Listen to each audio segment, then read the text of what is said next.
Hello student, welcome to my YouTube channel study time with Ravi.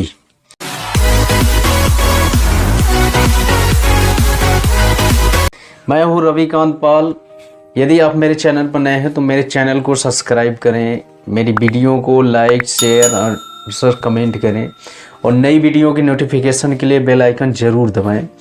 तो आइए आज एक टॉपिक लेके आया हूँ। क्लास 12th के फिजिक्स का टॉपिक है। चैप्टर का नाम है मानव नेत्र तथा रंगों का इंद्रधनुष, human eye and rainbow of colours. तो इस चैप्टर से एक टॉपिक लेके आया हूँ, दूरदृष्टि दोष। दूरदृष्टि दोष यानी इसको इंग्लिश में कहते हैं हाइपरमेट्रोपिया और लॉन्ग साइटेडनेस। तो आइए हम लोग जानते हैं दूरदृष्टि दोष के बारे में। तो ये जानते हैं हम लोग दूरदृष्टि दोष क्या होता है, जिसको हम लोग दीर्घ दृष्टि दोष भी कहा जाता है। इसको यानी इंग्लिश में इसको हाइपरमेट्रोपिया और या इसको लॉन्ग साइटेडनेस कहा जाता है। ये दोष होता क्या है कि इसका जो नाम होता है उसके विपरीत इसमें ये दोष पाया जाता है। इसमें लिखे हैं कि दीर्घ दृष्टि दोष या दूरदृष्टि दोष। तो इसमें क्या होना चाहिए कि दूर की वस्तुएं नहीं दिखाई देनी चाहिए, लेकिन इसके विपरीत इसका ये दोष का लक्षण होता है कि वह दोष यानी दीर्घ दृष्टि दोष या दूरदृष्टि दोष में दूर की वस्तुएं तो स्पष्ट दिखाई देती हैं, लेकिन समीप की वस्तुएं स्पष्ट नहीं दिखाई देती हैं। अर्थात उस दोषित नेत्र का जो निकट बिंदु होता है वह 25 सेंटीमीटर से अधिक दूर हो जाता है।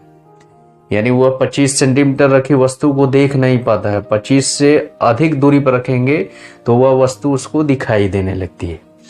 तो ये है दूरदृष्टि दोष के बारे में। तो इसमें क्या होता है कि दूर की वस्तुएं दिखाई देती हैं लेकिन निकट की वस्तुएं नहीं दिखाई देती हैं। अर्थात उसका निकट बिंदु 25 सेंटीमीटर से अधिक दूरी पाया जाता है। अतः जिस मानव के नेत्र में यह दोष पाया जाता है वह पुस्तकें पढ़ते समय पुस्तक को 25 सेंटीमीटर से अधिक दूरी पर रखता है। तो आइए अब इसके जानते हैं इस दोष के कारण के बारे में, कॉज ऑफ डिजीज, यानी ये दोष के कौन कौन से कारण हैं।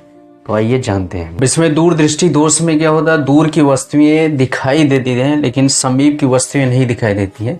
तो इसमें होता क्या है कि दूर स्थित वस्तु यानी अनंत पर स्थित वस्तु से चलने वाली समांतर किरणें नेत्र लेंस पर पड़ती हैं। तो नेत्र लेंस से अपवर्तन के पश्चात रेटिना आर पर न मिलकर रेटिना से पीछे एक बिंदु सी पर मिल जाती है। तो जब सी पर मिलती है तो उसका प्रतिबिंब स्पष्ट दिखाई नहीं देता है। तो इसी चित्र के माध्यम से हम लोग दोष के कारण को समझ सकते हैं। इसमें दोष के दो कारण हैं। पहला कारण है कि नेत्र लेंस की वक्रता कम हो जाए जिससे इसकी फोकस दूरी बढ़ जाए। तो जब फोकस दूरी बढ़ जाएगा, सामान्य नेत्र के लिए फोकस दूरी क्या होता है कि नेत्र लेंस और रेटिना के बीच की दूरी के बराबर होता है। लेकिन जैसे इसकी वक्रता कम हो जाए जिसके कारण इसकी फोकस दूरी बढ़ जाए, यानी आर से अधिक दूरी यानी बाहर किसी बिंदु सी तक फोकस दूरी हो जाएगा, तब यहाँ अनंत से चलने वाली या दूर स्थित वस्तु से चलने वाली प्रकाश किरणें अपवर्तन के पश्चात बिंदु सी पर फोकस हो जाती हैं। तो ये पहला इसका दोष का कारण हो सकता है कि नेत्र लेंस की वक्रता घट जाए जिससे इसकी फोकस दूरी बढ़ जाए। फिर दूसरा इसमें कारण है कि नेत्र लेंस और रेटिना के बीच की दूरी कम हो जाए। जब इनके बीच की दूरी कम हो जाएगी तो इसकी फोकस दूरी का प्रभाव रेटिना आर के पीछे हो जाएगा, यानी फोकसन बिंदु सी पर हो जाएगा। तो नेत्र लेंस और रेटिना के बीच की दूरी कम हो जाए, अर्थात नेत्र के गोलक का व्यास कम हो जाए, यानी जो नेत्र का गोलक है वो छोटा हो जाए, तो ये फोकस दूरी अधिक हो जाएगी बिंदु सी पर, उसका प्रतिबिंब बन जाएगा। तो ये इसके दोष के मुख्य दो कारण हैं। अब इसमें देखा जाता है कि जो दूर स्थित वस्तु है उससे चलने वाली समांतर किरणें यानी अनंत पर स्थित वस्तु से चलने वाली समांतर किरणें नेत्र लेंस से अपवर्तन के पश्चात रेटिना से पीछे किसी बिंदु सी पर फोकस हो जाती हैं, वहीं पर उसका प्रतिबिंब बन जाता है। तो यहाँ क्या होगा कि इसका पुनः प्रतिबिंब प्राप्त करने के लिए ये फोकसन कहाँ होना चाहिए, रेटिना आर पर फोकसन होगा, तब वह प्रतिबिंब हमको स्पष्ट दिखाई देने लगता है। तो इस समय जो नेत्र लेंस होता है वह अपनी समंजन क्षमता लगाकर अपनी फोकस दूरी को कम कर लेता है, यानी ये जो प्रतिबिंब सी पर बनता है उसको आर पर प्राप्त कर लेता है। जब फोकस दूरी घटाएगा तो आर पर प्राप्त कर लेता है, जिसके कारण उसको स्पष्ट प्रतिबिंब दिखाई देने लगता है। तो इस तरह से दूरदृष्टि दोष में जब नेत्र होता है वो दूर स्थित वस्तु के प्रतिबिंब को रेटिना आर पर प्राप्त कर लेता है। अब इसमें हम लोग देखते हैं कि जब अनंत पर वस्तु रखी जाती है, दूर स्थित रहती है, तो वहां से चलने वाली समांतर किरणें नेत्र लेंस से अपवर्तन के पश्चात रेटिना आर पर न मिलके उसके पीछे किसी बिंदु सी पर मिल जाती है। अब इसमें क्या होता है कि नेत्र लेंस अपनी समंजन क्षमता लगा के अपनी फोकस दूरी को कम कर लेता है, जिसके कारण वह इसका प्रतिबिंब पुनः आर पर प्राप्त कर लेता है। तो नेत्र समंजन क्षमता लगाकर अनंत की वस्तु या दूर स्थित वस्तु के प्रतिबिंब को रेटिना आर पर प्राप्त कर लेता है, लेकिन अनंत पर स्थित या दूर स्थित वस्तु के लिए समंजन क्षमता लगा ली जाती है, तो धीरे धीरे वह नेत्र के निकट बिंदु के लिए यानी 25 सेंटीमीटर तक आते आते वह समाप्त हो जाती है। तो इस कारण वह निकट स्थित वस्तु यानी 25 सेंटीमीटर की दूरी पर स्थित वस्तु से चलने वाली प्रकाश किरणों को यह नेत्र लेंस रेटिना आर पर फोकस नहीं कर पाता है, उसी बिंदु रेटिना के पीछे ही बिंदु सी पर ही फोकस कर पाता है, जिसके कारण उसको यह प्रतिबिंब दिखाई नहीं देता है। तो ये ही दोष है, यानी दूर स्थित वस्तु को तो नेत्र अपनी समंजन क्षमता लगा कर रहता है, अर्थात अपनी फोकस दूरी को कम करके उसको रेटिना पर उसके प्रतिबिंब को प्राप्त कर लेता है, लेकिन धीरे धीरे जैसे जैसे वस्तु उसके समीप जाती है तो समंजन क्षमता धीरे धीरे समाप्त हो जाती है, यानी वह निकट बिंदु के लिए वह समाप्त हो जाती है, जिसके कारण 25 सेंटीमीटर जो स्वस्थ नेत्र होता है उसके लिए निकट बिंदु 25 सेंटीमीटर होता है। तो 25 सेंटीमीटर पर स्थित वस्तु से चलने वाली प्रकाश किरणें रेटिना आर पर नहीं मिलती हैं, उस रेटिना आर के पीछे ही सी बिंदु मिलती हैं। तो इस तरह से ये प्रतिबिंब इसको दिखाई नहीं देता है। तो यही है दूरदृष्टि दोष, अर्थात दूर की वस्तुएं दिखाई देती हैं लेकिन निकट की वस्तुएं नहीं दिखाई देती हैं। तो यहाँ जो इसका निकट बिंदु होता है वह 25 सेंटीमीटर से कुछ अधिक दूरी पर आ जाता है, यानी यदि वस्तु को 25 सेंटीमीटर से अधिक दूरी पर रखेंगे तो उसका प्रतिबिंब रेटिना आर पर बन जाता है।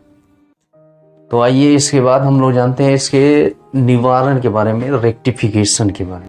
अभी इस दोष में नेत्र का जो निकट बिंदु होता है वह 25 सेंटीमीटर से अधिक दूरी पर हो जाता है।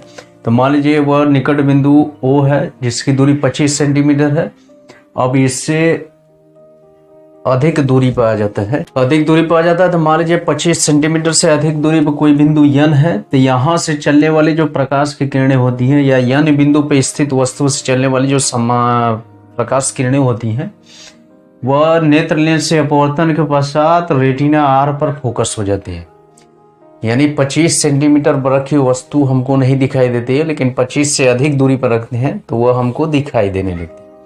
तो यही कारण है कि इस दोष से जो दोषित नेत्र होता है उसके लिए जो मनुष्य होते हैं पुस्तक पढ़ते समय हमेशा पुस्तक को 25 सेंटीमीटर से अधिक दूरी पर रखते हैं।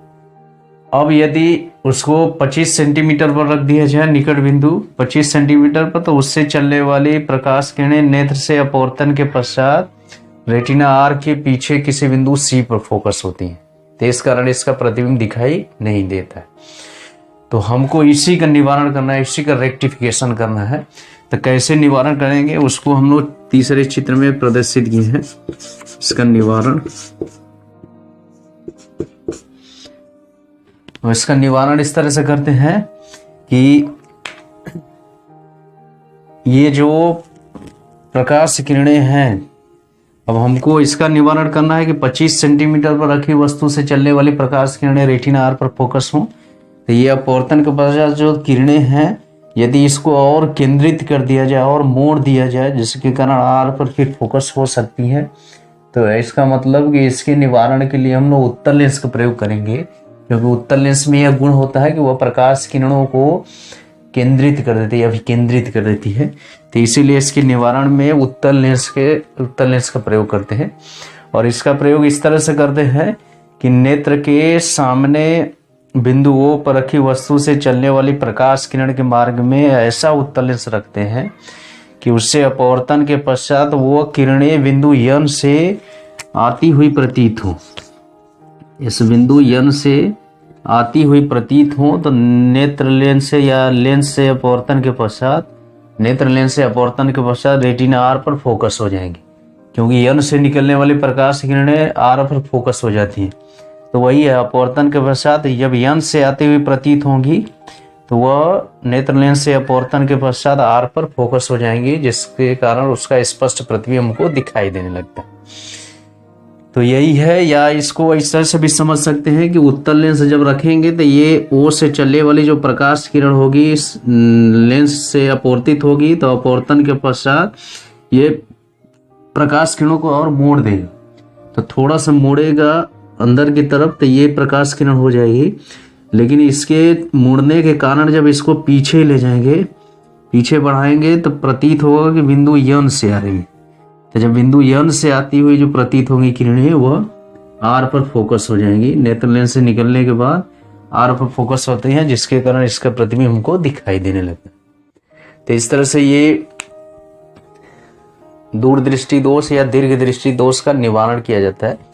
तो इसमें जो दीर्घ दृष्टि दोष या दूरदृष्टि दोष से जो दोषित नेत्र है उसका निवारण करने के लिए उत्तल लेंस के चश्मे का प्रयोग किया जाता है। तो इस तरह से इसका निवारण हो गया। तो आज हम लोग सीखे दूरदृष्टि दोष या दीर्घ दृष्टि दोष के बारे में। फिर एक और इसमें दोष है जिसको हम लोग कहते हैं जरा दूरदृष्टिता, प्रेसबायोपिया इसको बोलते हैं। तो आइए उसके बारे में हम लोग जानते हैं। देखिए, जरा दूरदृष्टिता क्या होता है, जिसको इंग्लिश में प्रेसबायोपिया बोला जाता है, कि इसमें मनुष्य के आयु में वृद्धि होने के साथ साथ नेत्र की समंजन क्षमता घट जाती है, जिसके कारण अधिकांश व्यक्तियों का जो निकट बिंदु होता है वह दूर हट जाता है। तो ऐसे में उसको समीप की वस्तुओं को देखने में बहुत बड़ी कठिनाई उत्पन्न होती है। तो इस दोष को जरा दूरदृष्टिता कहते हैं, प्रेसबायोपिया कहते हैं। अब इसमें होता क्या है, इस दोष के कारण हो सकते हैं, इसमें दो कारण होते हैं कि नेत्र लेंस के मांसपेशियों को लचीलेपन में कमी या मांसपेशियों का दुर्बल होना, और नेत्र लेंस के मांसपेशियों के लचीलेपन में कमी, इन दो कारणों के कारण से नेत्र लेंस की समंजन क्षमता घट जाती है, जिसके कारण वह निकट की वस्तुओं को नहीं देख पाता है। तो इसी दोष को बोला जाता है जरा दूरदृष्टिता या प्रेसबायोपिया बोला जाता है। अब इसमें कभी कभी मानव नेत्र में दोनों दोष पाए जाते हैं, निकट दृष्टि दोष और दूरदृष्टि दोनों दोष पाए जाते हैं। तो उसके निवारण के लिए ऐसे चश्मे का प्रयोग किया जाता है जिसमें दोनों लेंस हुआ, अवतल लेंस भी होते हैं, उत्तल लेंस भी होते हैं। तो हम लोग जानते हैं कि जो अवतल लेंस होता है वह निकट दृष्टि दोष के निवारण के लिए होता है, और जो उत्तल लेंस होता है वह दूर दृष्टि के दोष के निवारण के लिए होता है। इसीलिए जब नेत्र में दोनों प्रकार के दोष उत्पन्न होते हैं तो उस अवस्था में चश्मे में दोनों लेंसों का प्रयोग किया जाता है। उस दोनों लेंसों के प्रयुक्त होने को कहा जाता है द्विफोक्सी लेंस बोला जाता है, बाईफोकल लेंस बोला जाता है। अब उसमें होता है क्या कि चश्मे का जो शीशा लगाया जाता है उसके ऊपरी भाग पर अवतल लेंस का प्रयोग करते हैं, जो निचला वाला भाग है उसमें उत्तल लेंस लगाया जाता है, कि जब दूर स्थित वस्तु को देखा जाता है, दृष्टि जो होता है ऊपर की तरफ रखते हैं, तो उसमें से अवतल लेंस में से होकर प्रकाश किरण गुजरती है, जिसके कारण वह निकट दृष्टि दोष का निवारण हो जाता है और जो प्रतिबिंब होता है स्पष्ट दिखाई देने लगता है। और जब निकट स्थित वस्तु को देखा जाता है, जब निकट स्थित वस्तु को देखने के लिए तो नेत्र निकट नीचे की तरफ झुकाते हैं, तो उसमें अवतल लेंस लग रहता है, जिसके कारण हम लोग निकट दृष्टि दोष का निवारण कर लेते हैं। तो ये रहा जरा दूरदृष्टिता के बारे में। तो आज हम लोग सीखे दूरदृष्टि दोष तथा जरा दूरदृष्टिता। अब इसके बाद नए टॉपिक के साथ आएंगे, तब तक के लिए धन्यवाद।